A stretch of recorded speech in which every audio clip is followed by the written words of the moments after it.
ont commencé avec vous, ou vous avez tous commencé l'aventure par vous intéresser à la question qu'est-ce que la philosophie? Mais je ne vais pas vous faire perdre votre temps. On va aller vite pour retenir l'essentiel autour de cette question-là. La première des choses, vous l'avez déjà retenu avec ceux qui m'ont précédé. Vous savez que la philosophie, en tant qu'elle est un discours, elle est un discours total.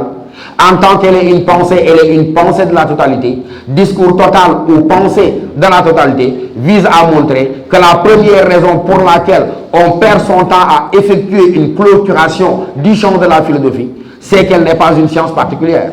Si elle était une science particulière, elle se bornerait à être l'étude de ceci ou l'étude de cela. Mais en tant que tel, c'est un discours englobant, mais ça veut dire en termes simples, qui tente de prendre en charge tous les aspects, toutes les dimensions et toutes les manifestations de l'existence humaine. Je te rappelle, j'ai vigoureusement protesté contre ce sujet du bac-là qui disait philosopher, c'est penser sans preuve, mais ce n'est pas penser n'importe quoi ni n'importe comment. Je disais à l'office du bac, philosopher, c'est penser n'importe quoi. C'est vrai que ce n'est pas penser n'importe comment, mais c'est penser n'importe quoi, parce que vous ne pouvez pas dire, voilà l'objet d'étude de la philosophie. La philosophie, elle pense la vie, elle pense la mort, elle pense l'amour, elle pense l'amitié, elle pense la beauté, elle pense le mal, bref, elle pense tout. Et comme elle pense tout, on peut dire où est-ce qu'elle commence, on peut dire où est-ce qu'elle s'arrête. On échoue à procéder, j'ai dit, à une clôturation, mais de son champ. L'autre raison qui fait que vous ne pouvez pas également enfermer la philosophie dans les limites d'une seule définition.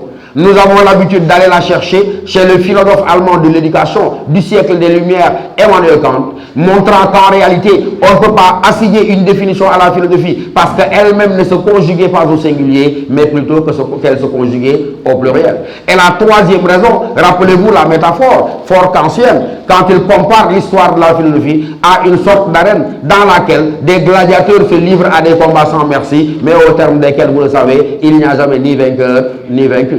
Tout ça pour montrer quoi? L'impossibilité à dire ce qu'est la philosophie et pour insister sur le fait que si la philosophie est une activité, elle est profondément personnelle. Et en tant qu'elle est personnelle, chaque philosophe donnera à la philosophie une définition selon l'orientation de sa pensée et une définition, mais selon sa propre vision du monde. Et la particularité donc de la philosophie, c'est qu'à l'opposé des autres disciplines, il y aura, je dis presque, autant de philosophes, de systèmes philosophiques que de tentatives de définition de la philosophie. Bref, quelle est la conclusion à laquelle vous parvenez à la question qu'est-ce que la philosophie? Elle est double. La première de dire qu'elle se veut rebelle à toute forme de capturation définitionnelle.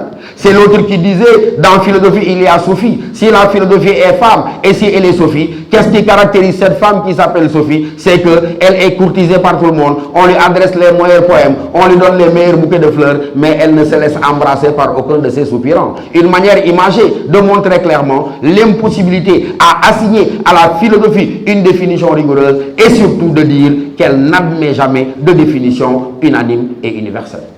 Cette première conclusion nous amène à emprunter ce que l'un de nos vénérables maîtres, Mamoussé Diagne, appelle la ligne oblique.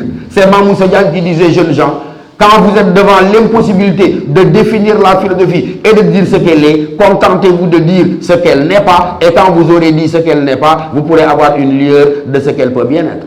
Qu'est-ce que n'est pas la philosophie? J'ose espérer que si je tendais le micro maintenant à n'importe lequel d'entre vous, vous me diriez ce que n'est pas la philosophie. Qu'est-ce qu'elle n'est pas? Qu'est-ce qu'elle n'est pas la philosophie d'un point de vue étymologique? Alors, étymologiquement, la philosophie n'est pas quoi? Elle n'est pas la possession du savoir, elle n'est pas la possession de la sagesse. Pourquoi? Parce que par son étymologie, il y a un préfixe qui vient du latin.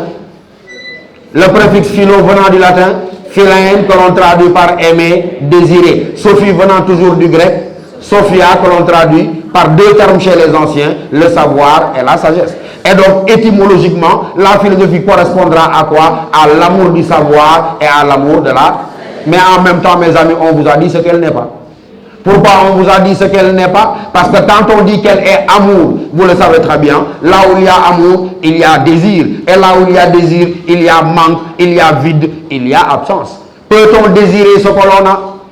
En général, on ne peut désirer que ce que l'on n'a pas. Et dire de la philosophie qu'elle est amour, c'est reconnaître en même temps donc que le philosophe n'est pas celui qui sait, il n'est pas celui qui est sage, mais il est qui? Celui qui est désireux de savoir, celui qui est désireux d'être sage. Et donc, qu'est-ce que n'est pas la philosophie? Vous devez me répondre en me disant, étymologiquement en tout cas, elle n'est pas la possession du savoir, elle n'est pas la possession de la sagesse. Cela est illustré dans toute l'histoire de la philosophie, à commencer par Socrate lui-même, on est d'accord? C'est Socrate le premier à montrer quoi? Que la philosophie ne consiste pas en une accumulation de connaissances, mais qu'elle est plutôt un exercice de la raison. Qu'est-ce que Socrate commençait par dire? Vous le savez très bien. Que quand on commence à philosopher, dès le départ, qu'est-ce qu'on doit faire? Commencer par reconnaître sa pauvreté en matière de connaissances. Et lorsqu'on Socrate enseignait que dès le départ, philosopher, c'est commencer par reconnaître sa pauvreté en matière de connaissances, c'était déjà illustré, mais par tous les dialogues de Platon. Vous savez tous que Socrate n'a rien écrit, on est d'accord? Même si on vous le présente comme le père de la philosophie, vous ne verrez jamais dans aucune bibliothèque au monde un ouvrage portant la signature de Socrate. Ce que nous savons de Socrate, c'est ce qui nous a été rapporté de lui par des disciples tels que Aristophane, tels que Xénophon, tels que Euripide, mais principalement tels que Platon. Et ce cher Platon nous raconte quoi? Que Socrate, il passait son temps à montrer aux jeunes gens, ne perdez pas votre temps à me regarder, mais sous les traits de quelqu'un qui a une tête remplie de connaissances. Parce que vous savez très bien que la réputation de Socrate avait franchi toutes les contrées de la Grèce. Là où il passait, on le regardait en disant, Machallah, c'est l'homme dont on nous dit qu'il a une tête pleine à craquer. Mais l'homme aux questions déroutantes, qui passait son temps à tourner en dérision et à plonger dans l'embarras ses interlocuteurs. Mais vous le savez très bien, je crois que vous connaissez la réponse de Socrate. Quand les gens le regardaient, une façon de dire que vous avez une tête pleine à craquer, quelle était la réponse de Socrate? Il leur disait la différence entre vous et moi, ce n'est pas que moi ma tête soit pleine et que vos têtes soient vides, mais la différence c'est quoi? C'est que non seulement vous ne savez pas, mais vous ne savez pas que vous ne savez pas. Et non seulement vous ne savez pas que vous ne savez pas, mais vous croyez savoir. Et celui qui croit savoir s'interdit définitivement de savoir. Alors que moi, Socrate, non seulement je ne sais pas, mais au moins je sais que je ne sais pas. Et celui qui sait qu'il ne sait pas, il s'est rendu disponible pour aller à la quête du savoir et aller à la quête de la sagesse. Et donc, et cela nous permet de montrer. Mais oui, dans tous les dialogues de Platon, vous avez eu au programme il y a quelques années quel dialogue le Ménon. La question porte sur la vertu, c'est la même chose. Lorsque Ménon lui cite un ensemble de vertus, il lui disait tout le temps, tu confonds la question mondaine et la question philosophique. La question mondaine, c'est la question qu'est-ce qui, et la question philosophique, ce n'est pas la question qu'est-ce qui, mais c'est la question qu'est-ce que. C'est valable également dans tous les dialogues. Prenez simplement un dialogue que j'aime bien. Très bien, l'Hippias qui porte sur quoi, mon ami? Mais qui porte sur le beau. Quand Socrate rencontre les jeunes gens, rappelle-toi, au bord de la mer, ils sont prêts à se battre les uns contre les autres. Et quand Socrate s'approche, il leur dit, mes jeunes gens, de si bon matin, faut-on dégg sen bat, yéen a ngi mel ni ñuy waaj a xeex. Quel est le problème? Ils lui disent, regarde cette jeune fille là-bas. Socrate se lève un peu comme moi en leur disant, oui, je vois une jeune fille partir de l'autre côté. Qu'en est-il d'elle? En se grattant la tête, Hippias lui dit, ndaw si des filles la jaar. Certains prétendaient qu'elle était très belle, d'autres prétendaient au contraire qu'elle n'avait aucune forme de beauté, elle était laide. C'est ainsi que les choses ont dégénéré pour voir l'affaire que vous voyez. Et Socrate leur dit, mes jeunes gens, je suis gâté aujourd'hui. Parce que je me rends compte que j'ai affaire à des experts en matière de beauté. Parce que nous avons dit Socrate, pour voir sur la question de savoir, elle est belle, elle est laide, vous devez être des experts en matière de beauté et vous devez posséder véritablement la science du beau. Alors il devient simple de vous départager. Quand je suis en face d'experts en matière de beauté, répondez à la bonne question et l'affaire est réglée. Mais quand Socrate leur dit répondez à la bonne question, l'affaire est réglée. Comme Socrate passant son temps à poser des questions embarrassantes. Quelle est cette façon de nous départager? Il dit, vous voulez savoir, elle est belle, elle est laide, répondez à la bonne question. Qu'est-ce que le beau? Quand vous aurez énuméré les critères du beau, elle y ressemble, elle est belle, elle n'y ressemble pas, mais l'affaire est réglée. Et les jeunes gens qui sont ces ignorants de leur propre ignorance, mais se mettent à se moquer de Socrate. Dis-moi, comment tu peux lui demander qu'est-ce que le beau? Toi-même tu sais ce que c'est le beau. C'est une belle chemise, c'est un beau coucher de soleil, c'est une belle marmite, un beau jument. Et vous rappelez la réponse de Socrate disant, c'est le plus monumental hors sujet, mais que j'ai jamais entendu. Mais pourquoi? Vous le comprenez? Socrate pose la question, qu'est-ce que le beau? Une belle chemise, un beau coucher de soleil, un beau cheval. Socrate lui dit, qui confond la question qu'est-ce que avec la question qu'est-ce qui? Parce que la question qu'est-ce qui est beau? Je regarde autour de moi, tel objet est beau. Mais la question, qu'est-ce que le beau, en appelle à un effort de définition. Parce que le beau, c'est ce par quoi les choses belles sont belles. Mais même si les choses belles sont belles, elles ne sont pas belles par elles-mêmes, elles ne sont belles que par rapport au beau. Mais même si elles ne sont belles que par rapport au beau, ce n'est pas en me donnant 1 million d'exemples de choses belles que tu répondras à la question, mais qu'est-ce que le beau? Et vous connaissez la suite. Quand le garçon est embarrassé et lui dit, je confonds les deux questions, aide-moi au moins à répondre. Vous vous rappelez de la belle réponse de Socrate, consistant à lui dire, mon travail est terminé, moi. À partir du moment où je t'ai amené toi-même à te rendre compte du fait que tu croyais savoir alors que tu ne sais rien. Comme je t'ai débarrassé de ton illusion de savoir, encore une fois, tu es disponible pour aller à la quête et à la recherche de ce savoir par toi-même et pour toi-même. Vous connaissez la méthode socratique qui est celle de la réminiscence, vous la connaissez. Parce que Socrate considère que cette séance que nous avons, vous et moi, nous l'avons eue il y a 3000 ans. C'est pourquoi Socrate dit, en réalité, on n'apprend rien à personne. Qu'est-ce que l'on fait? Le philosophe ne fait que amener les gens à se souvenir. À se souvenir de quoi? De ce qu'ils savaient déjà, mais qu'ils ont oublié dès que l'âme a été logée dans un corps. Parce que c'est Socrate, comme Platon, nous avons vécu doublement. D'abord en tant qu'âme, et dans cette vie antérieure, nous avons contemplé les vérités éternelles. Mais dès que l'âme a été logée dans un corps, elle a oublié. Quel est le rôle du philosophe? Par la maïeutique, par la dialectique, nous amener à nous souvenir de ce que nous savions, mais que nous avons oublié. L'illustration parfaite, vous avez l'apologie de Socrate, non, au programme. Vous vous rappelez clairement, lorsque l'heure était venue d'avaler les gouttes de ce poison mortel appelé la ciguë, Socrate avait le sourire aux lèvres. Et les gens étaient étonnés. Comment un homme qui se sait mourir dans quelques secondes, où est-ce qu'il peut trouver la force de sourire? Socrate dit, je vous comprends. Vous avez peur parce que malgré vos corps, vos nafila et vos wirdes, vous êtes persuadés que la mort est la fin de toute chose.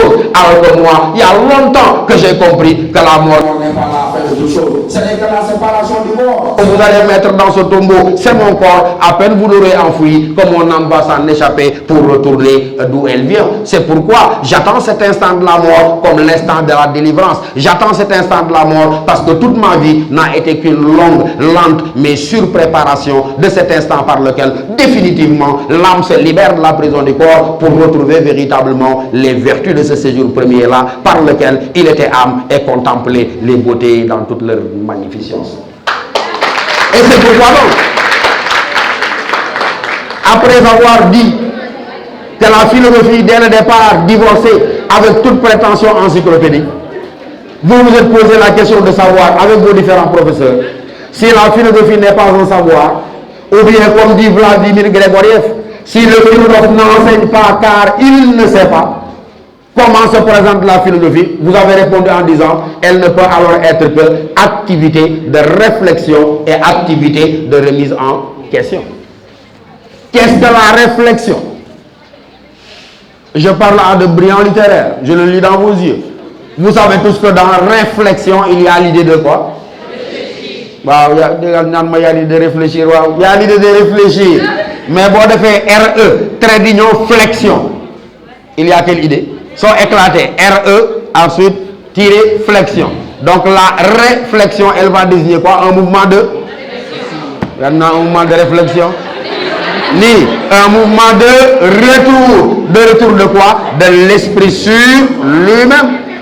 Et donc si au sens propre, la réflexion désigne un mouvement de retour de l'esprit sur lui-même, ça veut dire que dès le départ philosophé, c'est procéder à une évaluation critique, mais de tout ce qui relève de mon passé intellectuel.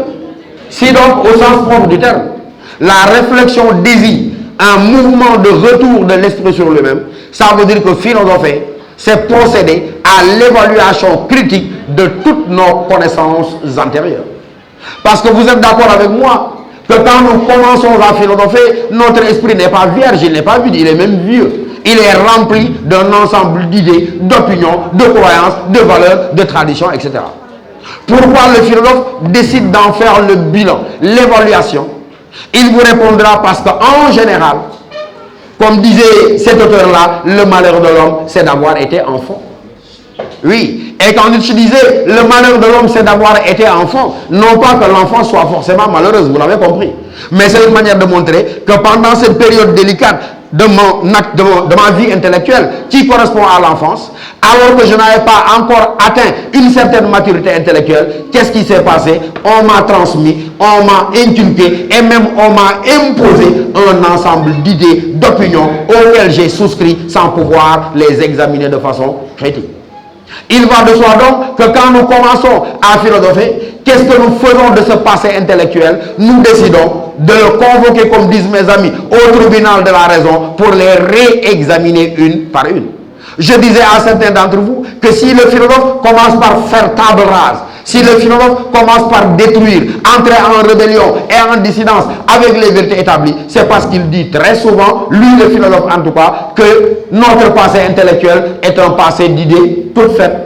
Or, le philosophe, il dit, les idées toutes faites, elles sont toujours mal faites, et en ce temps qu'elles sont toujours mal faites, il faut les détruire, et les ayant détruites, on les reconstruit, mais de façon rationnelle.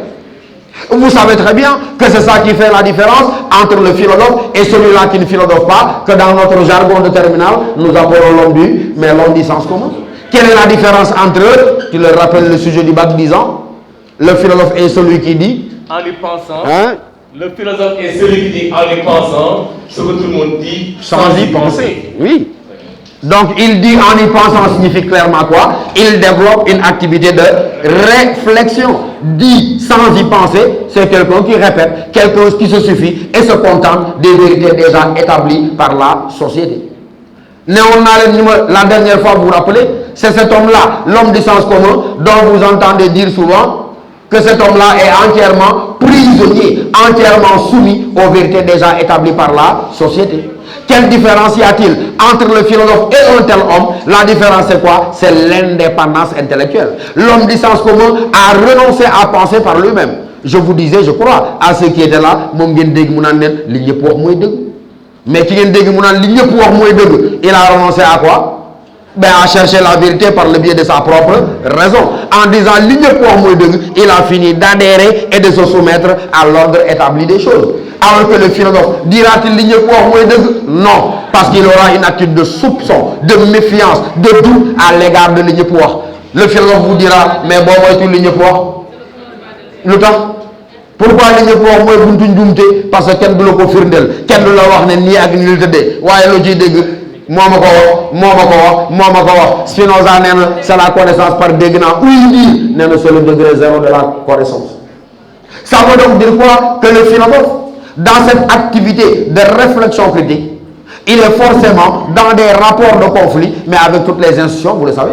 Il est en conflit avec l'État, il est en conflit avec la société, il est en conflit avec la religion. Bref, il est en conflit avec toutes les institutions. Pourquoi? Parce que c'est une pensée, non pas du oui, de soumission, d'acceptation, ou comme je disais, du diabolou, mais c'est une pensée de la contestation, une pensée du non, une pensée de la remise en question. Il y a un auteur que vous aimez bien, un littéraire, vous chantez souvent sa citation, c'est Alain, disant clairement quoi? Penser, mais c'est dire non. Et il ajoute clairement quoi? L'esprit qui ne pense pas descend même en deçà de l'esprit. Mais quand il dit penser, c'est dire non, vous pouvez remplacer penser par philosopher. Pourquoi philosopher, c'est dire non? Parce que c'est dès le départ accepter, avoir le courage de poser un regard critique sur ce qui est de l'ordre de l'évident pour le reste de la foule. Je vous ai rappelé la belle image, et vous vous en souvenez, de ce même Alain, disant regardez deux individus, l'un est en train de dire oui, l'autre est en train de dire non. Je vous l'ai rappelé la dernière fois, vous vous en souvenez. Celui qui dit oui, il donne quelle impression? Il donne quelle impression celui qui dit oui? Ben qu'il dort, qu'est-ce qu'il fait? Qu'il n'a qu'à faire le mouvement. Il fait un mouvement d'arrière en avant, on a le sentiment qu'il dort. Et rappelez-vous ce que Alain disait, lorsque la tête humaine reprend son antique mouvement d'arrière en avant pour dire oui, aussitôt les rois reviennent. Lorsque la tête humaine reprend son antique mouvement d'arrière en avant pour dire oui, aussitôt les rois reviennent. Ça veut dire quoi? Que le oui est synonyme de servitude, le oui est synonyme d'esclavage, le oui est synonyme d'assujettissement. Il n'y a de pensée que dans le non. Mais je vous disais que ce nom-là ne doit pas amener à considérer la philosophie comme un nihilisme, vous le savez très bien. La philosophie, elle n'est pas un nihilisme, elle n'est pas un scepticisme. Vous vous rappelez, je vous disais, double mouvement. un mouvement de critique, mais aussi d'argumentation, un mouvement de destruction, mais également de reconstruction. Quels sont les trois piliers de la philosophie? Si je tendais le micro et vous demandez quels sont les trois piliers de la philosophie, n'importe qui devait lever la main et me dire c'est le doute, c'est l'étonnement et c'est le questionnement. Et dans le doute et dans l'étonnement, comme dans le questionnement, qu'est-ce qui se manifeste? Celui qui doute, c'est celui qui ne sait pas et qui cherche à savoir. Celui qui s'étonne, c'est également quelqu'un qui ne sait pas et qui cherche à... Parce que on est d'accord? doo dégg maam booy ca kër ga fii laay toog nga taxaw may gis loo gisul dem naa fépp xam naa lépp gis naa lépp maam booy il pense quoi? Que la sagesse est liée aux cheveux blancs, au nombre d'années vécues et au voyage. Le philosophe il dira on peut avoir 90 ans et être un parfait crétin. La sagesse n'est pas liée au nombre d'années, elle est liée à quoi? À notre capacité à la penser et à la pensée critique. Quel rapport la philosophie entretiendra-t-elle avec les autres modes de connaissance? Quels sont les modes de connaissance fidèles à la nomenclature du programme de terminale? La philosophie va réfléchir sur tous les savoirs disponibles. Elle va interroger la science. Elle va interroger, oui, la religion. Elle va interroger le mythe et même elle va interroger la magie. Mais quelle est la conclusion à laquelle vous parvenez? C'est que la philosophie n'est pas la science, même si elle partage la rationalité. La philosophie n'est pas la religion, même si elle partage la réponse aux questions métaphysiques et la satisfaction du besoin spirituel. La philosophie n'est pas le mythe, même si elle partage l'amour du savoir et l'amour de la sagesse. Ai-je besoin de revenir avec vous sur les différences entre les trois disciplines? C'est nécessaire. Quelle différence y a-t-il entre la philosophie et la science? Vous le savez. Ces deux disciplines qu'on ne peut pas confondre. Pourquoi on ne peut pas les confondre? Parce qu'elles appartiennent à deux domaines différents de l'activité intellectuelle. Ça, vous le savez très bien. Historiquement, philosophie et science entretiennent trois types de relations. Historiquement, j'ai dit. Premier type de relation, c'est un rapport de confusion. Confusion, ça veut dire quoi? La science se confondait avec la philosophie. Le terme consacré, c'était historiquement. Dans l'Antiquité grecque, on disait la philosophie, elle est la mère des sciences. Mais cette expression, elle vise à montrer quoi? Que les disciplines particulières que nous connaissons aujourd'hui, elles étaient englobées et étaient en temps comprises dans ce qu'on appelle la philosophie. Donc, que vous soyez à l'époque botaniste, géologiste, mathématicien, physicien, on vous appelait philosophe. Donc, le nom philosophe servait à désigner tous les domaines de l'activité intellectuelle. C'est pourquoi j'ai l'habitude de schématiser en disant quoi? Que rapport philosophie et science, ce n'est pas très compliqué au plan historique. C'est exactement le même type de rapport entre une mère et sa fille. Et l'affaire est réglée. La mère, c'est la philosophie et la fille, c'est la science. De la même manière que la philosophie donne naissance, de la même manière que la mère donne naissance à la fille, la philosophie, elle donne naissance à la science. Mais à partir du XVIe siècle, avec le développement des mathématiques, qu'est-ce que les sciences vont faire? Elles vont prendre leur indépendance à l'égard de la philosophie. Donc je vais dire clairement quoi? Que quand la fille grandit, son destin n'est pas de rester sur les genoux de maman. Quand elle grandit, son destin, c'est peut-être de s'éloigner et même de se marier. Ça, c'est le rapport de rupture, de séparation à partir du XVIe siècle. Pour le reste, elles n'ont pas les mêmes objets d'étude. La science, elle étudie quoi? La nature extérieure. Et dans cette étude, elle cherche à découvrir les lois de production des phénomènes. Au plan de sa démarche, nous avions dit, je rappelle vite, 5 aspects. Vous vous en souvenez? Premier aspect, c'était quoi? L'objectivité, même si c'est un critère très discutable et polémique. L'objectivité. Deuxième critère, l'universalité. Troisième critère de la science, la neutralité morale. Quatrième critère, la rationalité. Et enfin, cinquième critère, le caractère apodictique de ces résultats. Je n'insiste pas sur l'aspect objectivité. Mais vous devez retenir très clairement ceci. C'est que d'habitude, dans l'épistémologie classique, notamment bachelardienne, Gaston Bachelard, on disait une théorie ou une discipline est scientifique si et seulement si elle satisfait aux critères de l'objectivité. Qu'est-ce que l'objectivité? Distinction nette entre le sujet connaissant et l'objet étudié. En d'autres termes, si lui, il est le philosophe, Moi, je suis le savant. En tant qu'il est philosophe, il dira le monde tel qu'il le voit, tel qu'il le conçoit, tel qu'il voudrait que le monde fût. Ce qu'il dit est imprégné fortement de subjectivité individuelle. Si moi, je suis savant, ma connaissance cherchera à être objective au sens où on me demandera de réprimer tout ce qui relève de mes goûts, de mes sentiments, de mes intérêts, de mes croyances, de mes convictions morales, politiques ou religieuses pour dire les choses telles qu'elles sont. L'universalité de la science, je n'insiste pas.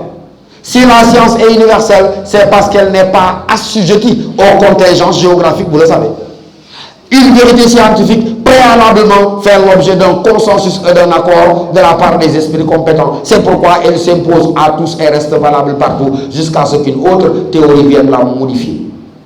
L'élément neutralité morale, il vise à montrer quoi? Que la science, elle est extérieure, elle est étrangère aux valeurs morales, religieuses.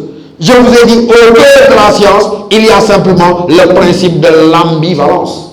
Et l'ambivalence signifie simplement quoi? Qu'en elle-même, la science, elle n'est ni bonne ni mauvaise, mais ce qui est susceptible d'être bon, ce qui est susceptible d'être mauvais, c'est l'utilisation que l'homme, plus précisément le décideur politique, peut en faire.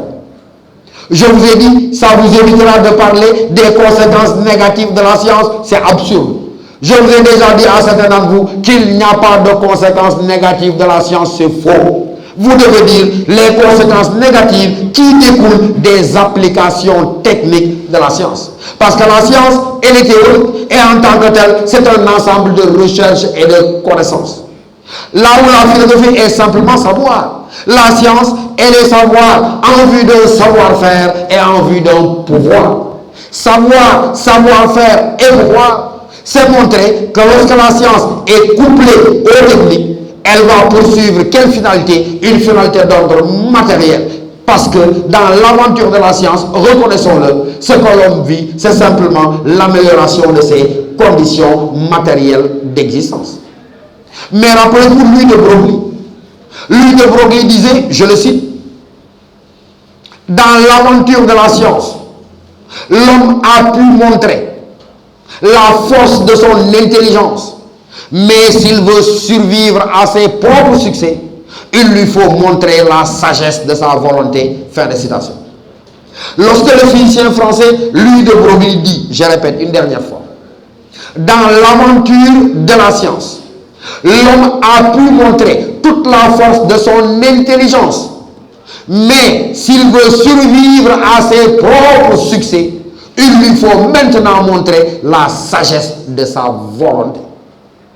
C'est pourquoi, quand vous dites la philosophie conscientise la science, c'est une absurdité.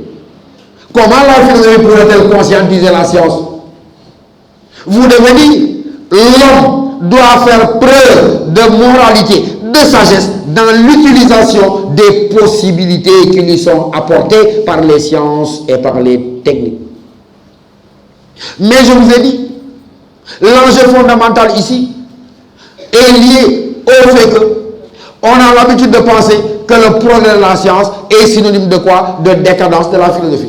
Il y en a qui disent depuis très longtemps, depuis Auguste Comte, vous le savez, que véritablement, avec l'efficacité accrue de la technoscience, on devrait réserver à la philosophie un enterrement de première classe, qu'elle ne sert à rien, elle devait céder donc la place à l'efficacité technoscientifique. Mais vous m'avez entendu rapidement, pour ceux qui étaient avec nous la dernière fois, montrer que c'est un débat qui ne se justifie pas, parce que philosophie et science ne répondent pas aux mêmes questions, philosophie et science ne satisfont pas les mêmes besoins, par conséquent, elles ne peuvent entrer ni en rivalité, ni en compétition. Quelles sont les questions répondues par la science? C'est celle du comment. Quelle est la question répondue par la philosophie? C'est celle du pourquoi. Quels sont les types de besoins satisfaits par la technoscience? C'est les besoins matériels. Quels sont les types de besoins satisfaits par la philosophie? Et il faut le dire, par la religion, c'est les besoins d'ordre moral, d'ordre intellectuel et d'ordre spirituel. Et donc, enterrer définitivement cette question de l'utilité. Parce que vous m'avez entendu dire que reprocher à la philosophie d'être inutile, mais se reprocher au soleil d'être soleil, ou reprocher, je disais, aux zèbres d'avoir des zébrures. Quand on dit zèbres, c'est les zébrures. Et donc, si vous reprochez à la philosophie d'être inutile, vous oubliez quoi? Que c'est la philosophie elle-même qui commence par avouer et reconnaître son inutilité radicale. Mais attention, quand la philosophie commence par reconnaître son inutilité, Elle précise son inutilité matérielle. C'est Ebenezer Ndoumoel, Camerounais que vous connaissez, disant très clairement, n'attendons pas de la philosophie qu'elle nous donne ce qu'elle ne peut pas donner. N'attendez pas de la philosophie qu'elle construise des ponts, qu'elle guérisse des maladies, qu'elle fasse des écoles ou des usines, je ne sais pas moi. Ça veut dire quoi? Ce serait demander à la philosophie de se suicider en tant que philosophie. Qu'est-ce que la philosophie nous apporte? Des nourritures spirituelles, sans lesquelles rien ne nous distinguerait des animaux. La question de l'apodicticité. Oui, les résultats apodictiques signifient quoi? Que la science, elle prouve. Mais beaucoup se trompent en disant, oui, là où la science prouve, la philosophie, elle est incertaine. Mais je leur rappelle que autant la philosophie est incertaine, la science également, elle est marquée par son inachèvement, elle est marquée par son incertitude. Je crois que ceux qui m'ont précédé vous l'ont dit. Les vérités de la science ne sont jamais achevées. Les vérités de la science ne sont jamais définitives. Qu'est-ce que nous avions dit? Deux attributs de ces vérités scientifiques. Elles sont partielles, elles sont provisoires, mais jamais absolues, mais jamais définitives. Si la philosophie n'est pas la science, est-elle la religion? Non. Nous avons dit tout à l'heure que philosophie et science reposent sur deux fondements opposés ou deux principes directeurs. Si je vous tendais le micro, vous demandant quel est le principe directeur de la religion, vous me diriez c'est le principe directeur de la religion, c'est la croyance, plus précisément la foi. Quel est le principe directeur de la philosophie? C'est la raison. Et donc la question est de savoir, est-ce que foi et raison sont-elles compatibles? Vous connaissez les deux réponses fournies dans l'histoire de la philosophie. La première, elle dit quoi? La première, elle dit très clairement que la foi exclut simplement la raison. Et on l'argumente en disant quoi? Que la foi commande une attitude de vénération, d'adoration, de soumission, alors que la raison commande quelle attitude? De critique, de réflexion, de contestation et de remise en question. Une manière de montrer très clairement quoi? Que foi et raison sont hétérogènes l'une à l'autre. C'est la perspective de qui, par exemple? De quelqu'un qui s'appelle Tertullien. Vous connaissez Tertullien? Il avait l'habitude de dire credo curia absurdum. Je crois parce que c'est absurde.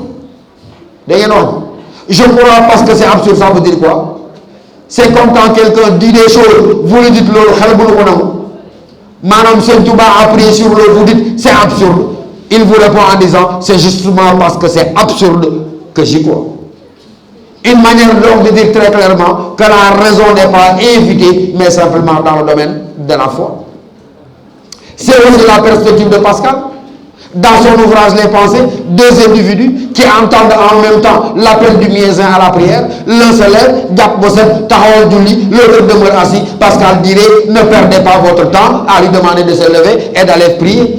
De la même manière que vous, il a entendu la voix du muezzin. Pourquoi il ne se lève pas? Pourquoi il ne va pas prier? Parce que Pascal dit, sans cette flamme et cette grâce qui brûle dans le cœur de l'homme, malgré tous les appels de la raison, il ne se lèvera jamais pour prier.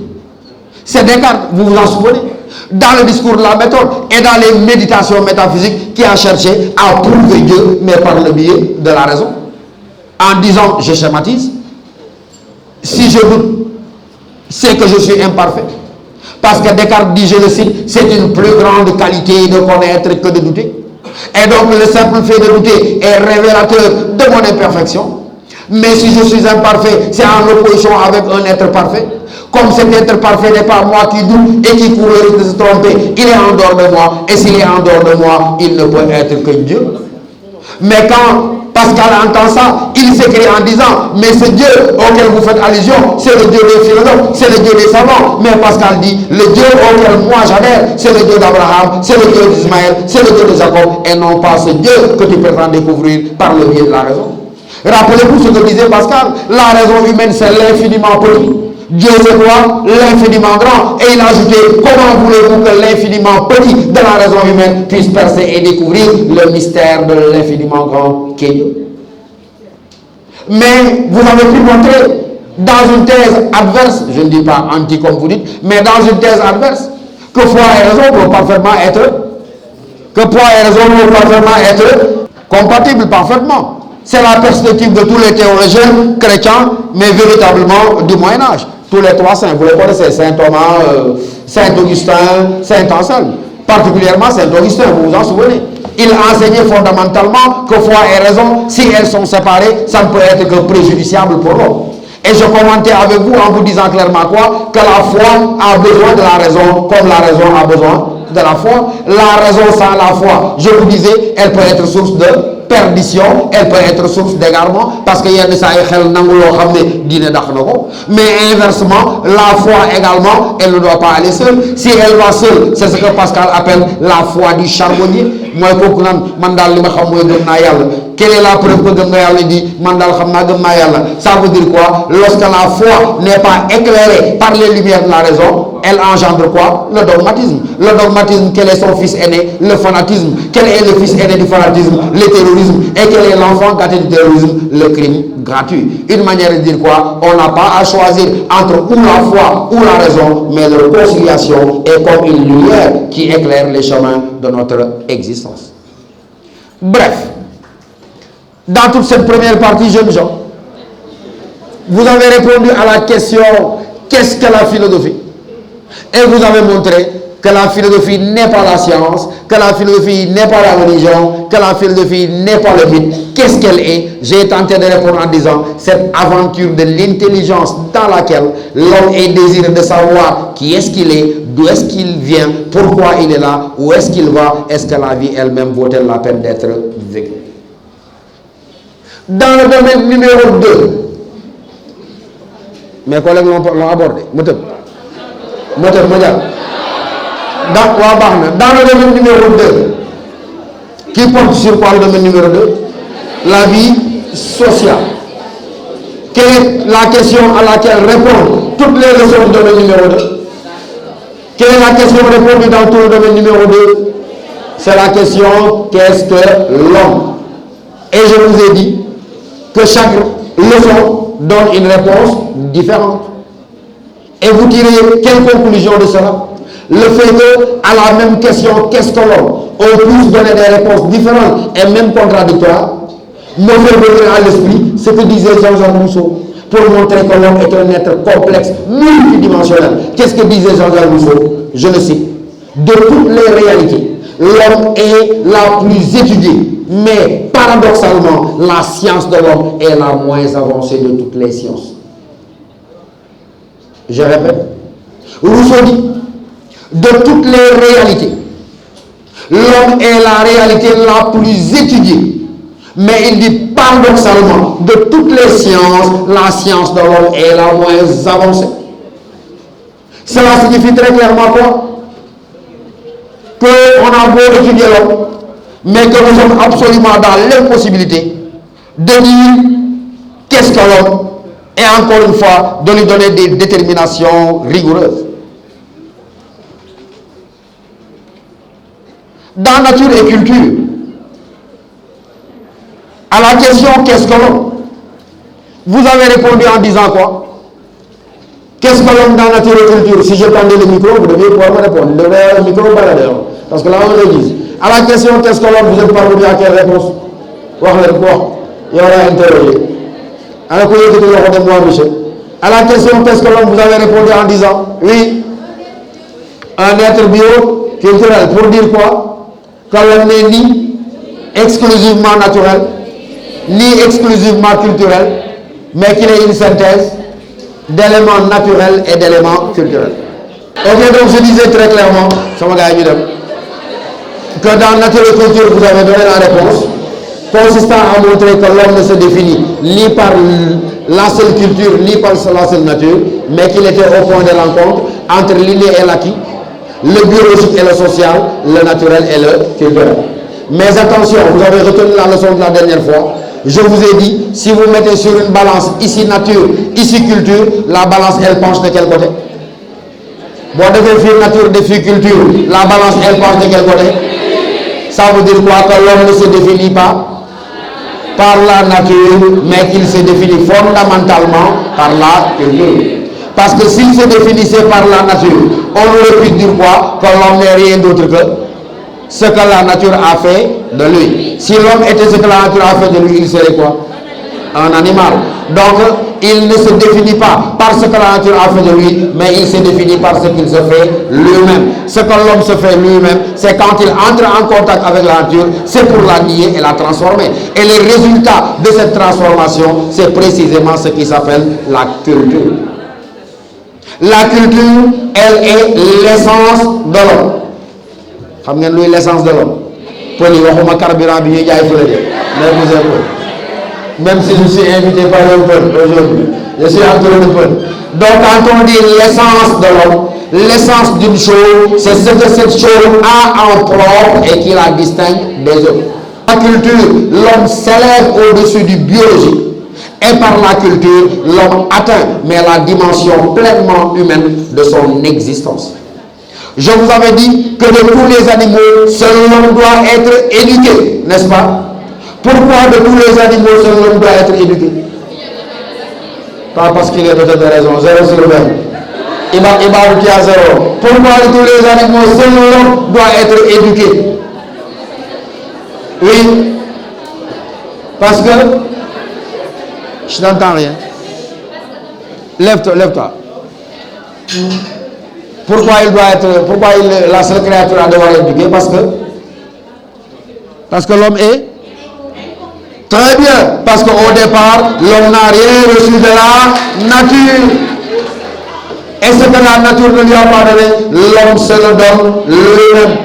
Donc pourquoi l'homme doit être éduqué? Parce que vous le savez, on ne naît pas homme, mais on le devient. Où est-ce qu'on le devient? Dans la vie sociale. Et comment le devient-on? Par l'éducation. Qu'est-ce que l'éducation? L'assimilation des normes et des règles de la vie collective. Vous vous rappelez Emmanuel Kant, non? Oui. Par l'éducation, on transforme l'animalité en humanité. Donc ça veut dire que là où il n'y a pas d'éducation, l'animal a-t-il besoin de devenir animal? C'est une absurdité. Comme dit mon ami Saint-Louisien, le judo qui t'a dit pourquoi? Parce qu'il est né avec des ailes que judo l'a fait. Donc ça veut dire très clairement quoi? Le petit de l'animal est déjà le petit de l'homme. Est-il déjà humain? Comme vous avez dit, il apprend à le devenir. Le petit de l'animal, même isolé de la compagnie des autres, sans les avoir vus, est capable de faire exactement la même chose. Pourquoi? Parce que ce qu'elle fait ne relève ni de l'intelligence, ni de l'imagination, mais est inscrit où? Dans son code génétique, dans son organisation biologique. C'est Jean Rostand, biologiste français, qui disait, je le cite, la civilisation fourmi, entre guillemets, à mon civilisation fourmi, mais il dit la civilisation fourmi est inscrite dans les réflexes de l'insecte. La civilisation homme, elle est dans les musées, dans les bibliothèques. C'est pourquoi Edgar Morin dira, la culture, elle s'apprend, elle se réapprend, elle se transmet, elle se retransmet d'une génération à l'autre par l'éducation. Et lorsque Edgar Morin dit la culture ou la civilisation, écoutez bien, s'apprend, se réapprend, se transmet, se retransmet d'une génération à l'autre par l'éducation. Pourquoi s'apprend, se réapprend, se transmet, se retransmet? Parce que l'humanité n'est jamais définitivement établie. L'humain est ce qui contient virtuellement l'inhumain. C'est parce que l'humain est ce qui contient virtuellement l'inhumain que l'humanité est une conquête permanente. Et on ne pourra jamais dire, vous et moi, le monde entier, nous sommes installés dans la civilisation, nous ne pouvons pas regresser dans la barbarie, c'est absolument faux. À tout instant, l'homme peut être capable de la barbarie la plus cruelle et la plus indépassable par aucun animal sauvage. Vous le savez bien dans certaines situations. Et c'est pourquoi donc, là où l'humanité s'apprend, se réapprend, là où l'humanité elle est conquise, arrachée par une double négation de la nature en nous comme de la nature hors de nous. La nature en nous, c'est nos instincts animaux. Comment l'homme s'en libère? Par la soumission aux normes. Parce que tant que l'homme n'est pas soumis à des normes, il est esclave de ses instincts animaux. Il ne pourra se libérer de cet esclavage-là, accéder à la maîtrise de soi, donc que par la soumission aux normes. La nature hors de nous, c'est quoi? C'est le milieu physique extérieur. Comment l'homme s'en libère? Par cette activité transformatrice qui est appelée simplement travail.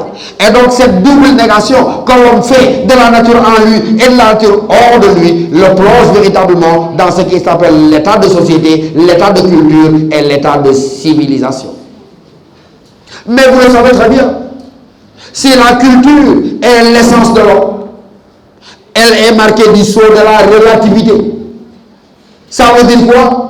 Que même si on ne pourra jamais faire la différence entre des barbares et des civilisés, même si donc la culture est l'identité générique de l'humanité, vous le savez très bien, les cultures, elles varient d'une société à une autre. Et vous savez très bien que les problèmes posés, justement, naissent du fait que les hommes appartiennent souvent à des cultures différentes. Il faut reconnaître que l'attitude la plus spontanée, mes amis, quand je suis en face de quelqu'un qui appartient à une culture différente, est-ce que spontanément c'est une attitude de sympathie, d'acceptation? Osons dire que non. Très souvent, qu'est-ce que nous avons l'habitude de faire? De considérer que notre ethnie, notre culture est au centre et que les autres ethnies, les autres cultures, lointaines étrangères, sont plus ou moins des cultures barbares. Vous êtes d'accord avec moi? Quand le Sénégalais est en face d'un Africain du centre d'ailleurs, est-ce que vous vous demandez si les Burundais, Tchadiens, Congolais, vous les embarquez tous dans une même appellation? Comment vous les appelez les Africains du centre? C'est vous les appelez Nyak. Or Nyak c'est la clôture en Wolof. Vous êtes en train de dire de manière inconsciente, la civilisation commence ici et s'arrête là. Tous ceux qui ne sont pas à l'intérieur de cette clôturation-là, vous les appelez des Nyak. Et quand vous dites Nyak, soyez sérieux, qu'est-ce qu'il y a derrière Nyak? C'est pas très gentil. Vous êtes en train de dire des gens, même s'ils sont humains, ils ne sont pas tout à fait humains, mangeurs de serpents, mangeurs de golo, des gens vraiment bizarres. Etc. Donc vous êtes en train presque de dire que ces Nyak, entre guillemets, appartiennent à une humanité inférieure et que vous seriez le centre du monde. Vous savez que c'est une idée extrêmement dangereuse dont il faut se débarrasser. Je ne dis même pas entre le Sénégalais et l'Africain du centre, mais même entre nous Sénégalais, il y a une forme d'ethnocentrisme militant.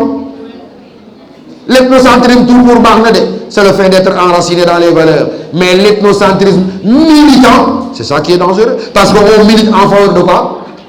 De la supériorité de notre ethnie et de l'infériorité des autres ethnies. Comme j'aime bien mes cousins alpulaar, mais c'est l'incarnation parfaite. Écoutez-moi, c'est pour en arriver à quelle idée? Que ces attitudes-là sont condamnables. Pourquoi elles sont condamnables? Parce que vous savez, elles ont engendré beaucoup d'attitudes catastrophiques dans l'histoire de l'humanité. Historiquement, vous le savez, l'Afrique a été l'une des plus grandes victimes de ce mépris culturel. Pendant longtemps, avec la théorie de la table rase, vous vous en souvenez, ils ont prétendu qu'on était vide d'histoire, de culture, de civilisation et qu'ils étaient venus soi-disant nous apprendre la culture et nous amener la civilisation. Vous vous rappelez de quelqu'un qui s'appelle Lévi-Brun? Ce qu'il dit, on a envie de se boucher les oreilles, je le cite. Il disait, je suspecte les nègres d'être naturellement inférieurs à la race blanche, point virgule. Il n'y a jamais eu de nation civilisée d'une autre couleur que la couleur blanche. Fin du scandale. Et d'ailleurs, j'ai oublié un morceau, parce qu'il dit, je suspecte les nègres, et il ouvre une parenthèse, et les autres espèces en général. Comme s'il parlait de criquets, quoi. Bon, quand il dit les autres espèces, on comprend les jaunes d'Asie, les rouges indiens, d'être naturellement inférieurs à la race blanche. Et d'oser dire, il n'y a jamais eu de nation civilisée d'une autre couleur que la couleur blanche. Rappelez-vous Hegel, son ouvrage La raison dans l'histoire, où il dit de manière schématique que dans son devenir universel, quand la raison est venue vers l'Afrique, elle a sauté pour aller continuer vers les autres continents.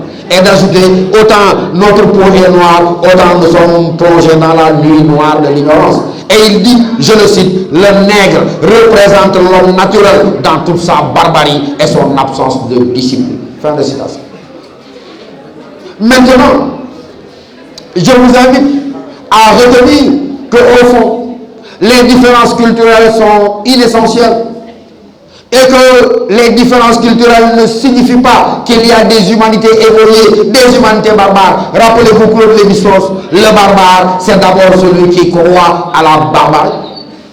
Et lorsque Claude Lévi-Strauss disait, le barbare, c'est d'abord celui qui croit à la barbarie, c'était une manière de dire, il n'y a pas de hiérarchie des hommes, des peuples et des cultures. On ne peut pas juger une culture. Nous appartenons tous à la même humanité, même si nous la manifestons, l'exprimons à partir des formes culturelles différentes. Rappelez-vous, je vous avais cité à certains d'entre vous dans Vol de nuit Antoine de Saint-Exupéry, disant, si tu es différent de moi, tu ne m'appauvris pas, mais tu m'enrichis. Et lorsque Antoine de Saint-Exupéry disait, si tu es différent de moi, tu ne m'appauvris pas, mais tu m'enrichis, c'était une manière de dire quoi? Que le fait qu'il y ait plusieurs langues, plusieurs ethnies, plusieurs religions, plusieurs cultures, manifeste quoi? La richesse et la créativité et non pas la pauvreté de l'humanité.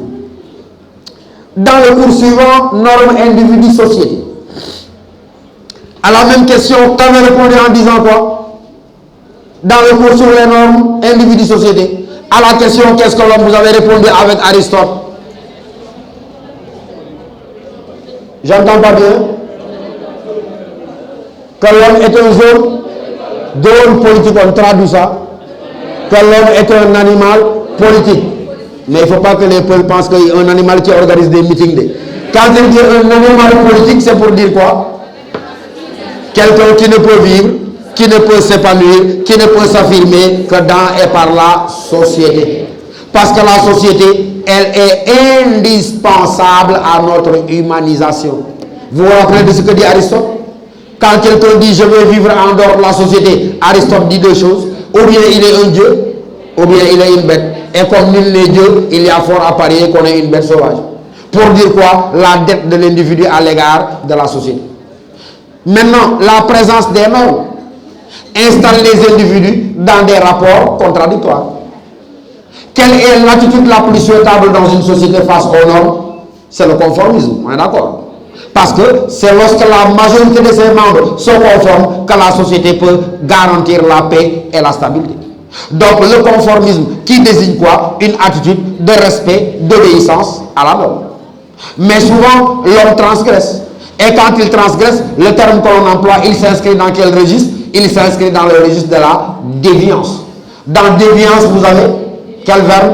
Dévier. Donc la déviance, c'est le fait de s'écarter du chemin tracé par les normes de la société. Mais je distingue souvent deux formes de déviance. Lesquelles? Pourquoi elle est positive? C'est le fait de qui la déviance positive? De ces individus qui transgressent, mais qui en même temps innovent. Ça veut dire proposent de nouvelles valeurs. Quand est-ce qu'elle est négative? Quand on transgresse et on plonge la société dans le risque du désordre, du chaos et de l'anarchie. Dans le premier cas, vous avez les prophètes, vous avez les héros, vous avez les militants révolutionnaires, vous avez les politiciens et bref, les artistes et intellectuels engagés. Dans le deuxième cas, vous avez qui? Ceux qui transgressent les normes de la société et risquent de la plonger dans les gouffres du chaos. Vous avez les voleurs et les voleuses, les violeurs et les violeuses. Il n'y a pas de violeuses. Des voleurs, des voleuses, des violeurs et des violeuses.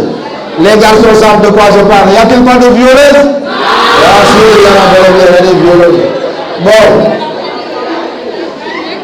L'autre attitude, c'est quoi? Ce qu'on appelle la marginalité.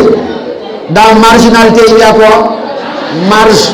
Un marginal, donc, c'est quelqu'un qui creuse un écart entre lui et les normes de la société. En dehors de la marginalité, il y a l'originalité.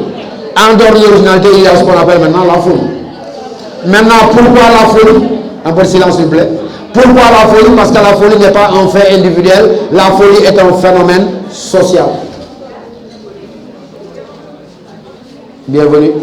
La folie est un phénomène social. Pourquoi?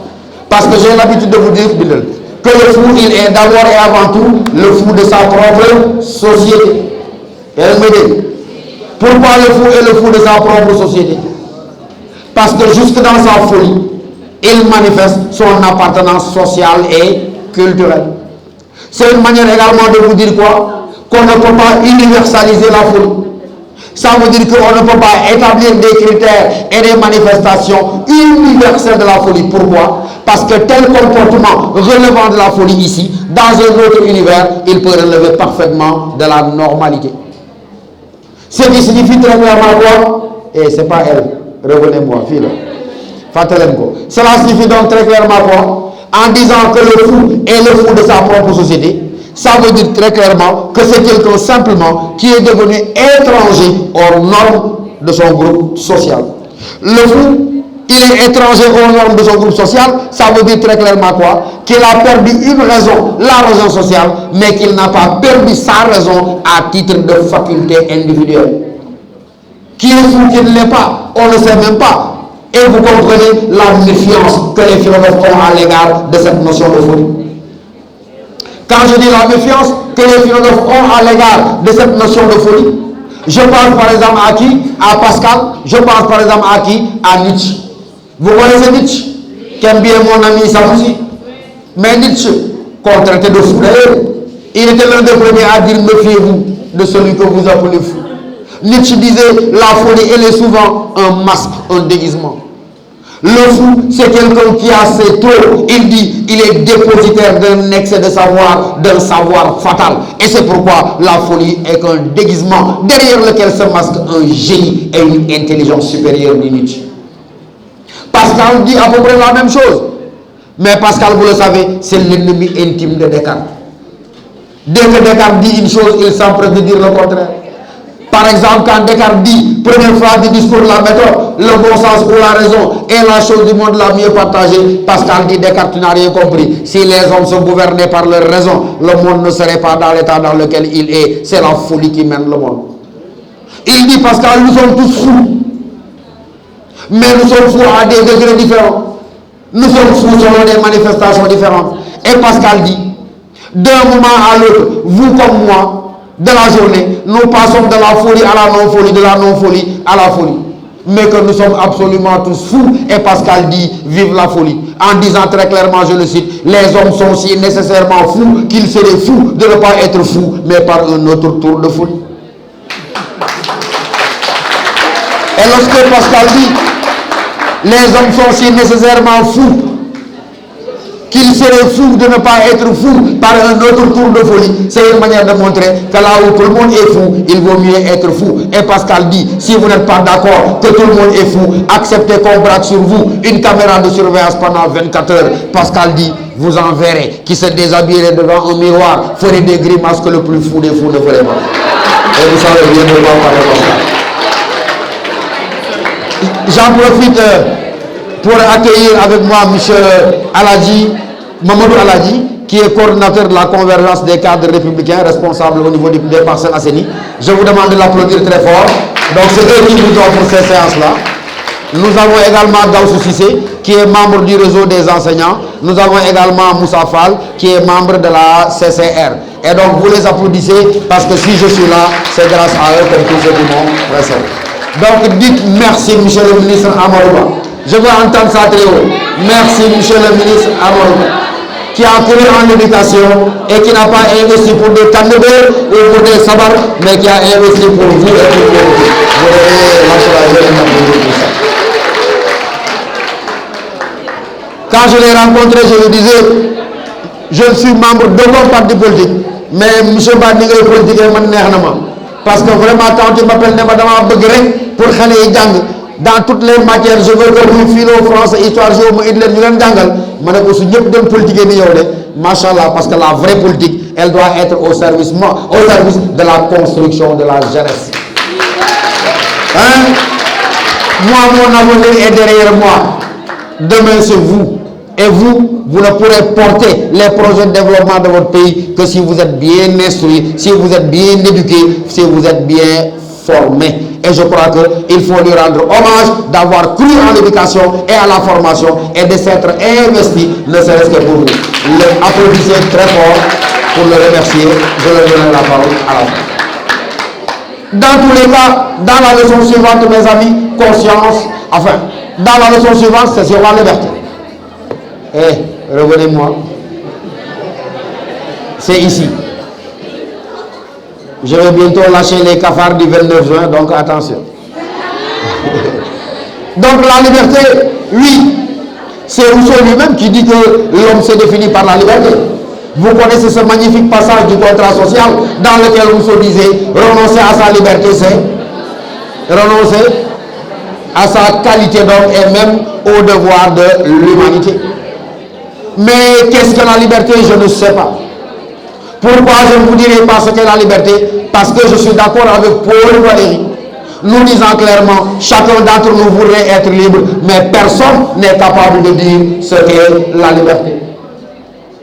Mais j'ai l'habitude de donner raison à Spinoza dans ce débat sur la liberté. Spinoza, il a dit une chose absolument remarquable, laquelle, lorsqu'il y avait un débat vif entre lui et les autres philosophes sur la question de la liberté dont l'homme dispose, quand certains comme Sartre, Descartes disaient de l'homme qu'il avait une liberté absolue, Spinoza dit vous êtes dans l'illusion de liberté parce que seul Dieu est libre. Pourquoi seul Dieu est libre? Il dit parce que Dieu est cause imposé, et là où Dieu est cause imposée, l'homme est cause causée. Dieu est nature naturelle, et là où Dieu est nature naturelle, l'homme est nature naturelle, dépendant de la nature naturelle qui est Dieu, et en tant que nature naturelle, dépendant de la nature libre. Seul Dieu est mais oui, cela n'empêche.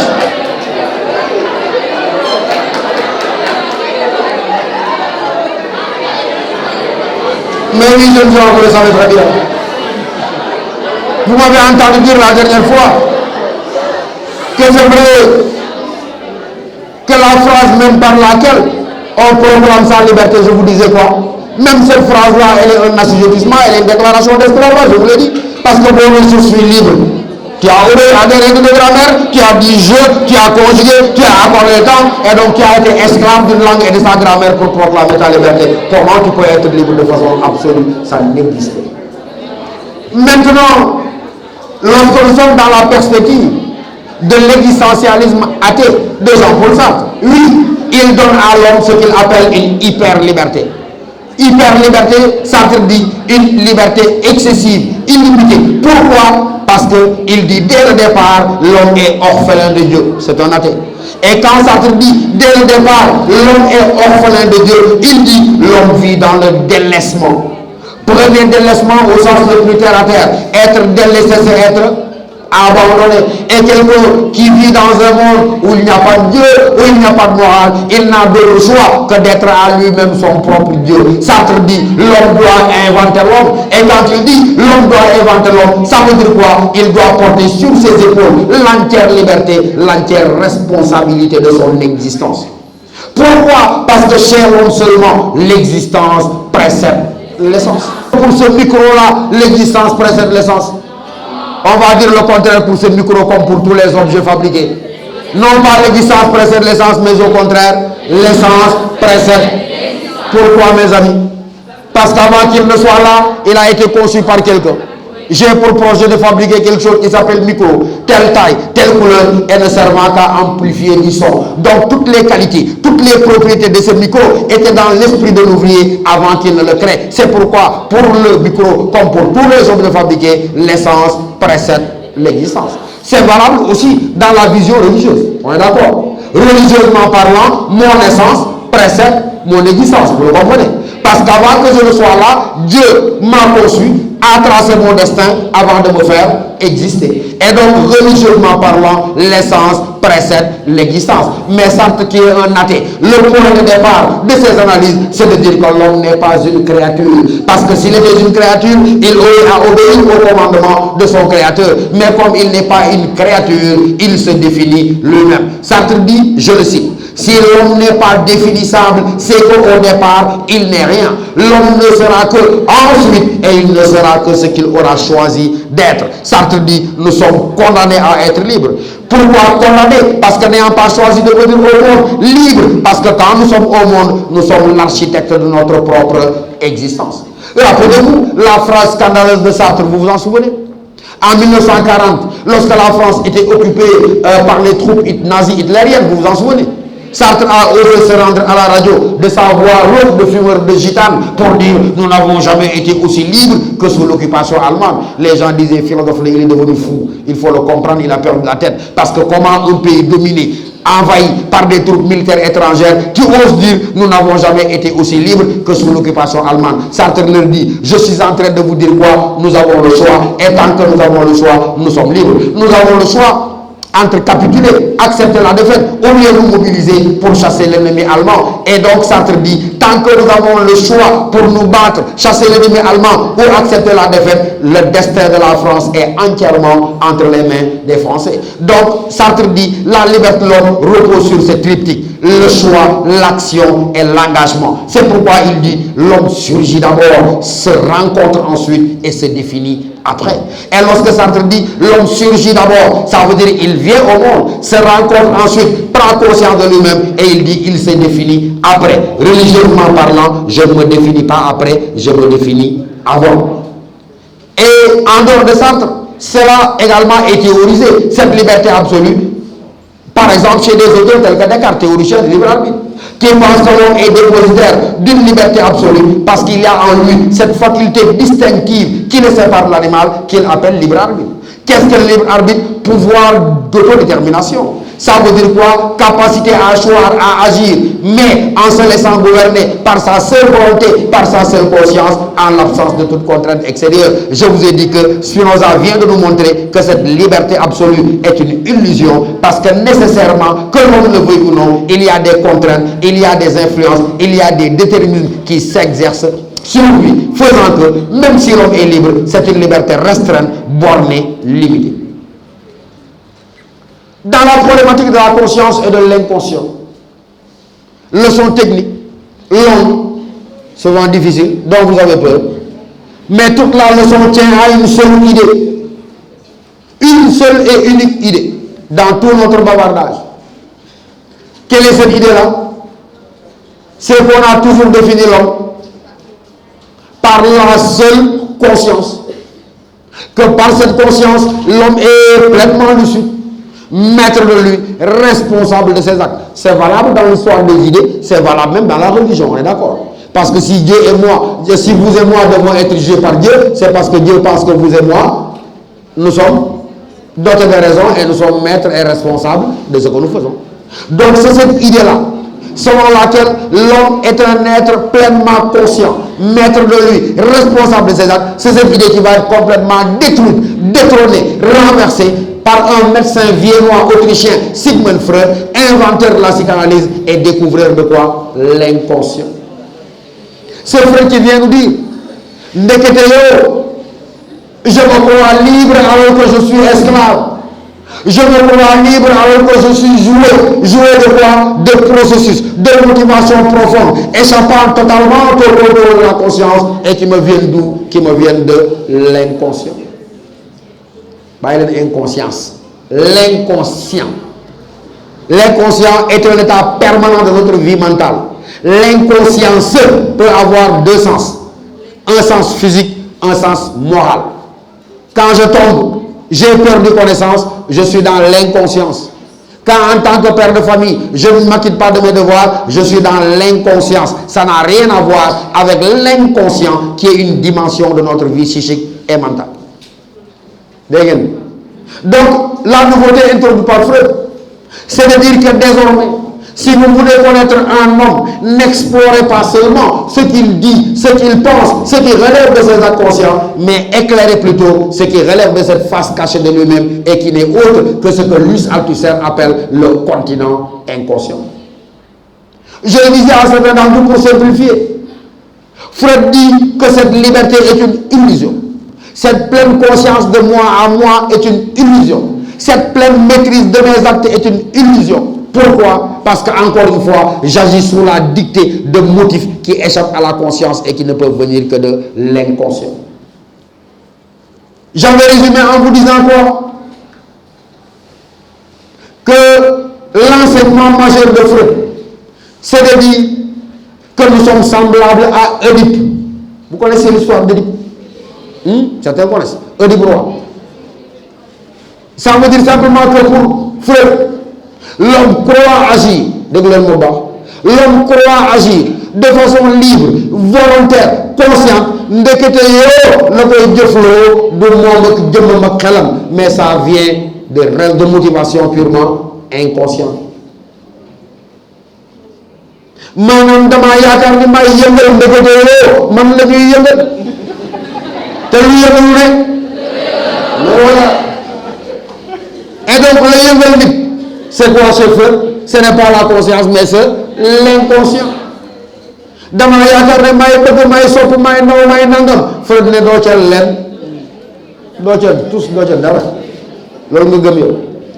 Je vais donner les exemples de Freud dans un ouvrage monumental volumineux qui s'appelle Psychopathologie de la vie quotidienne. Il est avec deux filles, l'une c'est sa cousine, l'autre c'est la fille à, comment on appelle ça, cousin germain, comme on dit. Et donc, ils entrent dans un magasin, l'une dit, man daal le vert moo may daaneel, kii ne man le mauve moo may daaneel, blanc daal mooy sama choix, etc. Freud qui les écoute leur dit, mais boo moytuwul da ngeen di nax seen bopp de. Blanc boobu la booleeg moom wala yow mauve bee la booleeg moom da ngaa yaakaar ni ko xale jigéen ñi moom laa bëgg mooy sama choix nam may def. Il dit ndekete yow boo moytuwul c'est le souvenir lointain inconscient de la couleur des habits que maman avait l'habitude de porter ou de la couleur des habits qu'elle avait l'habitude de porter. Parce que Freud nee na il y a une mémoire des sons, il y a une mémoire des odeurs, mais il y a également une mémoire des couleurs. Cette couleur-là, elle se greffe quelque part dans mon inconscient. Ma ne am bu am 18 ans 20 ans ne blanc moo may daaneel rouge may daaneel ndekete yoo fa mu jógee di ci sa xel ak sa bëgg-bëgg ça remonte à ce souvenir lointain inconscient nga yaakaar ne yaa ko bëggal sa bopp ndekete la ko bëggloo quand tu avais près de 1 mois 2 mois 3 mois tu ne sais même pas mais qui relève d'un souvenir inconscient. L'autre mais ci weeru koor lañ nekk mais xam nga Freud kàccoor la et la science je vous ai dit elle est neutre. Freud di yenn saa yi nga dégg xale bu jigéen bi songee mu ne songee ak ràggaayam bëggul mu koy dee wow ko mu mel ni xaw ma leen moi j'aime les hommes musclés hein avec des biceps saillants man ñoo may daaneel hein que des hommes comme mon ami et moi là vraiment on n'a rien à faire. Freud di li ci ëpp gestul ma xale bu jigéen ba koy wax nee na boo ko seetloo comme sama baaraam bi la et qu'elle a un complexe un complexe inconscient à l'égard de la maigreur de son corps. Elle est attirée par les hommes forts par un désir de compensation de ce complexe inconscient. Elle dit ñoom laa taamu maa leen bëggal sama bopp ndekete yow la ko bëgg loo c'est ce complexe inconscient à l'égard de la maigreur de son propre corps. léegi dégg ngeen waaw même c'est loolu c'est valable. Et c'est pas mon cas forcément mais la plupart des gringalés comme moi boo dajee ñoom ñu ànd ak soxna ci mbedd mi bu la ne madame nga ne subhanallah waaw mais waa ji nu mu ñemee kii xanaa day xaru souvent c'est des baobab ambulants donc grosse dame comme ça le mari il est tout petit comme ça bu la ne soxna si nga ne subhanallah sa waaye day xaru léegi mu dee donc c'est exactement pour la même raison. Bon vous avez compris. C'est une manière de montrer quoi? Que derrière nos choix, il n'y a pas une conscience libre, autonome et volontaire, mais il y a des mobiles qui échappent au contrôle de cette conscience, comme j'ai dit, et qui relèvent entièrement, mais de l'inconscient. Mais comme j'aime bien taquiner le peuple, je vais vous rappeler ce que je disais. Ba ma expliquer ba sonn fële Matam gars yi naan ma mel li ngay wax daal conscience ak dafa compliqué ma ne on va à la maison Baba Galle Néné Galle l'affaire est réglée. Baba Galle c'est la conscience Néné Galle c'est l'inconscient boo duggee kër pël rek conscience inconscient leer. Parce que Baba Galle c'est le maître apparent de la maison non mooy borom kër gi mais Baba moom bu naaju tàngee mu jógee ci àll beeg sàmmi woon fos yeeg ñoom seen bu yegsee il est très fatigué nag yeeg xari il menace il insulte il crie il fait beaucoup de bruit mais Néné Galle la force tranquille du ci boole wax bu ko catalee Baba sedd bi. Ça veut dire que il y a un maître apparent de la maison coow lay bari ça c'est la conscience c'est Baba mais la véritable maîtresse de la maison nga xam ne boolewul ci coow la force tranquille c'est Néné Galle et Néné Galle c'est l'inconscient mu jeex du loolu. yenn saa yi Baba menace de mort les enfants vous n'avez pas ramené les troupeaux je vais vous massacrer coow li bari lool mais bu yeewu à la place des gifles des coups de poing waaye xale yi lu ngeen nam ngeen dogoo tey waaye il s'est passé quelque chose la nuit qu'est-ce qui s'est passé yàlla rek nga xam yàlla rek nga xam waxuma dara de j'ai rien dit waxuma dara xawma de dara la waxul mais ça veut dire simplement quoi ça veut dire il y a un maître du jour il y a une princesse de la nuit xam ngeen ne bu guddi gi xaajee un peu de silence xam ngeen ne bu guddi bi xaajee kon ne bokk ko fan koy bokk ne ko waa Baba sama doom bi da ngeen fas yéene mbugal mu ne xam nga ne wax la rek nañ ne yow loo bëggee bu yeewoo à la place des chiffres c'est de l'argent qu'il distribue. Donc il y a le capitaine apparent, la conscience qui semble conduire, mais il y a la maîtresse de la maison qui change les décisions vers 3h du matin, c'est notre homme, et qui est la maîtresse de la maison, c'est Nénégalais, et Nénégalais, c'est l'inconscient. Vous avez compris? Ok, merci. Mais dans la dernière leçon, il a toujours été question de liberté, mais il est évident que s'il y a un lieu privilégié, c'est dans l'œuvre d'art. On est d'accord? Pourquoi? Parce que c'est Karl Marx qui nous dit que le livre fait par l'oiseau, il peut être beau, mais quand bien même est-il beau, il n'est pas une œuvre d'art, parce que l'oiseau est ému par son instinct de conservation et de reproduction. Marx dira, l'animal ne produit que dans un dessin utilitaire sous la contrainte du besoin. Je disais que dans l'art, l'homme manifeste son génie. Dans l'art, l'homme, excusez-moi, se fait rival de Dieu dans l'activité de création. Par le biais de l'art, l'homme retravaille le monde et rend le monde habitable et il rend la vie supportable. Dire que par l'art, l'homme rend le monde habitable, rend la vie supportable, comprendre de manière très terre à terre. Imaginez une vie sans musique, sans peinture, sans architecture, sans chant, sans danse, mais ce serait une vie infiniment plus difficile à supporter. Rappelez-vous Arthur Schopenhauer, la vie n'est pas belle, mais les images de la vie sont belles. Et les images de la vie, mais c'est celles qui sont reproduites par l'œuvre d'art. Schopenhauer disait, Boudjam Dougal File et conférence Butas. Comme dit un chanteur de chez nous, mais le même serpent qui me fait peur parce qu'il me fait penser à la mort, reproduit sur un tableau, mais reconnaissez qu'il peut être tellement beau qu'on en vient à avoir envie d'aller l'embrasser et de le caresser. Mais vous savez très bien que vouloir caresser un serpent n'est pas possible dans la vie réelle, mais par la magie simplement de l'œuvre d'art. Et c'est pourquoi donc la question de l'imitation et de la création est une fausse question. Parce que même quand l'artiste imite, il crée. Parce qu'une imitation n'est jamais fidèle. Quand j'imite, je retravaille en fonction de ma sensibilité et en fonction de mon propre génie. Et là, manifeste de ce point de vue la victoire du cœur sur la raison. Parce que le cœur, la raison, elle a des limites. Mais le cœur n'a pas de limite. C'est pourquoi, encore une fois, Emmanuel Kant il dit l'art vient du génie. Oui, j'ai besoin d'apprendre les formes de production, mais la créativité, elle relève du génie. Et en tant qu'elle relève du génie, elle est la manifestation de quelqu'un apte à produire des œuvres d'art. Hegel dit le véritable artiste, il doit se rendre immortel. Le véritable artiste, il remporte une victoire sur la mort. Comment? Par la production, non pas de valeurs insipides, mais par la production d'œuvres de génie qui survivront dans la mémoire et dans la conscience des hommes. Hegel dit, je le cite, l'art véritable doit donc avoir un autre but que celui de l'imitation purement formelle de ce qui existe déjà.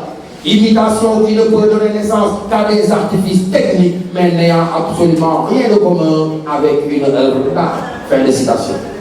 Rappelez-vous Henri Bergson, pour montrer que l'artiste est un authentique créateur, que disait Bergson, l'artiste véritable ne doit pas avoir la modeste ambition de reproduire ce monde vulgaire que nous appelons le réel. Il doit avoir la prétention de lui substituer un monde autre. Fin de citation. Quel est le monde autre de l'artiste? Le monde qu'il porte dans sa tête. Le monde autre, c'est le monde que l'artiste porte dans son cœur. Le monde de ses souhaits, le monde de ses rêves, de ses désirs, et non pas le monde tel qu'il existe déjà. C'est pourquoi, lorsqu'on dit à Bergson, qu'est-ce qu'un artiste? Il répond en disant, c'est un homme qui voit mieux que les autres. Et lorsque Bergson dit, l'artiste est un homme qui voit mieux que les autres, parce qu'on peut regarder pour voir, on peut regarder sans avoir vu, on peut regarder pour ne pas voir, mais l'artiste, quand il regarde, il voit, parce que vous et moi, nous sommes tellement familiers aux choses que nous les regardons, il y a longtemps que nous avons cessé de le voir. Il y a entre nous et les choses le voile des conventions, le voile des mots du langage. Et l'artiste, qu'est-ce qu'il fait? Il déchire ce voile et nous fait coïncider pleinement avec l'essence de toutes les choses. Mais rappelez-vous, Baudelaire, Dommage que je taquine souvent mes élèves en leur disant vous n'êtes vraiment plus des littéraires, parce que un littéraire sans littérature, un littéraire qui n'a jamais rien lu, je leur dis, je préfère vous appeler comme nos grands-parents des littérailleurs, parce que littéraire sans littérature est un littéraire. J'espère que vous n'êtes pas vous des littéraires. Mais rappelez-vous Baudelaire. Et rappelez-vous Baudelaire, le poète de l'Albatros, vous en souvenez? Je m'attends à ce que vous ayez déclaré l'Albatros comme on n'a pas eu de vie de l'homme. Vaste oiseau des mers. Et ouais, quand on va faire l'Albatros, dans les fleurs du mal que vous avez au programme, seconde, première, terminale. Vaste oiseau des mers. Que ces ailes des géants empêchent de voler, capturé parmi les membres de l'équipage, il n'éprouve que le danger parce qu'il est le prince des nuées. Madame, ce monde n'est pas la demeure du poète et de l'artiste. Ce monde, c'est également celui qui est enfanté par son imagination. Rappelez-vous le même Baudelaire, l'invitation au voyage. Vous avez lu l'invitation au voyage? Mon frère, ma soeur, allons là-bas, vers ces pays-là où tout est ordre, calme, luxe, beauté, volupté. Mais ce pays-là où tout est ordre, calme, luxe, beauté, volupté, ce n'est pas le pays réel, parce que le pays réel fait éprouver la nausée, l'esprit, et véritablement, c'est le pays des paradis artificiels qui est la véritable demeure de l'artiste. Mes jeunes gens, j'ai beaucoup parlé. Je ne sais pas si j'ai assez parlé, mais j'ai beaucoup parlé. Et j'ai passé à la revue les différentes articulations de qu'est-ce que la philosophie à la problématique de l'esthétique. Celle de l'épistémologie ayant été prise en charge par M. Thion et sur laquelle je suis revenu, mais sur la question des rapports entre la philosophie et la science. Donc je crois que je ne vais pas tomber dans le reproche que je fais. Vous avez souvent entendu reprocher à mes compatriotes sénégalais d'être très bavards. Nous sommes le pays du bavardage, le pays de toutes les expertises. Tout le monde se croit expert en tel. Donc au pays de la parole gratuite, du bavardage peu savant, il vaut mieux cultiver les autres vertus. Parce qu'il y a quelqu'un qui s'appelle Khalil Gibran. Il disait, on n'aura parlé que lorsque d'abord on aura trempé ses lèvres à la rivière du silence. Et lorsque Khalil Gibran disait, on n'aura parlé que lorsqu'on a commencé par tremper ses lèvres à la rivière du silence, j'en ai profité pour dire, j'ai renoncé à être sénégalais, vous vous en souvenez? Je suis de la Grèce antique, habitant d'un pays qui s'appelle la Laconie, qui a disparu. Pourquoi Laconie? Vous connaissez en français l'expression être laconique, moi être bref. Ces gens-là étaient marqués par la breveté de leurs paroles. Je vous dis, ils se levaient le matin, allaient à l'école, allaient à l'université pour prendre des cours. Le silence. Et j'avais ajouté quoi? Qu'il n'y a rien de plus bavard. Il n'y a rien de plus bavard qu'une lèvre au repos. Et c'est pourquoi je vais vous laisser au silence désormais bavard de mes lèvres désormais définitivement au repos.